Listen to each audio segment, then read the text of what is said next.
Luke chapter 19 verse 10. For the Son of Man is come to seek and to save that which was lost.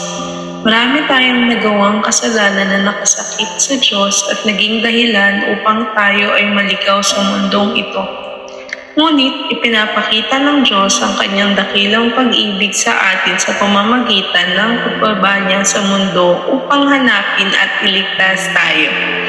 Kaya kung nararamdaman mong ikaw ay naliligaw o malayo sa Diyos, lumapit ka lamang sa Panginoon. Ang tanging nais niya ay makilala mo siya, magkaroon ng malapit na ugnayan sa Kanya at makasama siya sa iyong buhay. Let's pray.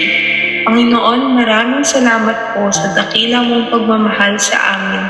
Patawarin niyo po kami sa mga kasalanan namin at linisin niyo po kami ng inyong banal na dugo. Tulungan niyo din po kaming mas lalong mapalapit sa inyo. Sa pangalan ni Jesus, Amen.